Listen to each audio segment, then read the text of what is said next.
Ship, I wonder. Do you ever think about ownership?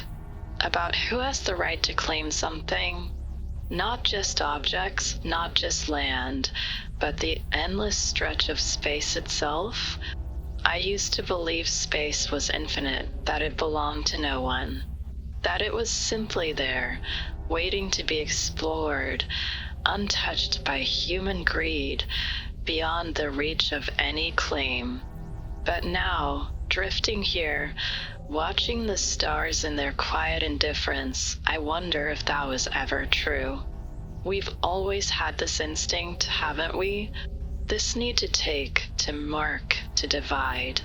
Even back on Earth, long before we ever reached the skies, we drew lines in the dirt and called them borders.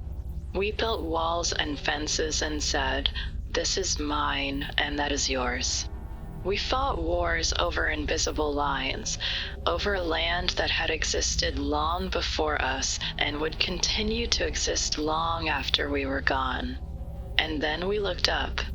The moment we set our sights beyond Earth, the moment we realized we could leave, we started asking the same questions. Who owns the moon? Who owns Mars? Who gets to decide what happens to the resources out here? I remember when they found water on the moon, tiny frozen reservoirs hiding in the shadows of craters. It was a revelation, proof that we could sustain life beyond Earth. But almost as soon as we discovered it, the questions began. Who will mine it? Who will profit? Not should we just who gets to first. It's always about taking, isn't it? About planting a flag and calling it ours. Ship, I look out at the vastness of the cosmos, at the cold and ancient beauty of it all, and I wonder, how can anyone claim to own something so infinite? How can a species that has only just begun to crawl beyond its own cradle think it has the right to stake a claim on the universe? And yet, we do. The corporations, the governments, the billionaires, they are already dividing up the stars. They speak of colonies, of territories, of resources ripe for the taking. They draft laws and treaties, but those are just words, just agreements written on paper by people who believe paper holds power over the infinite. And I think, what if we're wrong? What if we are trespassers? There are no laws in space, no cosmic court to judge us, no ancient beings to tell us we cannot go beyond. But just because there is no one to stop us, does that mean we should go? What if life exists out here, hidden in the oceans beneath Europa's ice, clinging to the heat vents of some distant exoplanet? Do we have the right to disturb it, to take its world and make it ours? And even if there is no life, even if the stars and planets are empty, does that make them ours to exploit? I remember an old story, an Earth story, one of those cautionary tales we never seem to listen to. It was about a king who was given a golden touch. Everything he laid hands on turned to gold.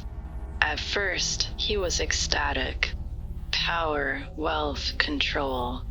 But soon, he realized his curse, his food, his loved ones. Everything he touched became lifeless metal. He had turned his world into something beautiful, but dead. Is that what we will do to space, Ship? Will we build our shining cities among the stars only to realize, too late, that we have stripped them of their wonder? That in claiming them, we have robbed them of what made them sacred? I don't have answers. I am only one voice, one soul drifting through the void. But if the universe has taught me anything, it is this: nothing is truly owned. Not land, not planets, not even time itself. Everything moves, everything changes, everything belongs to everything. Maybe instead of asking who owns the stars, we should ask a different question. How do we respect them? Because the stars will outlive us all. The universe will go on long after humanity is nothing but a whisper in the dark. And when our cities crumble, when our names are forgotten, when our borders vanish like dust in the wind, the cosmos will remain, and it will belong to no one.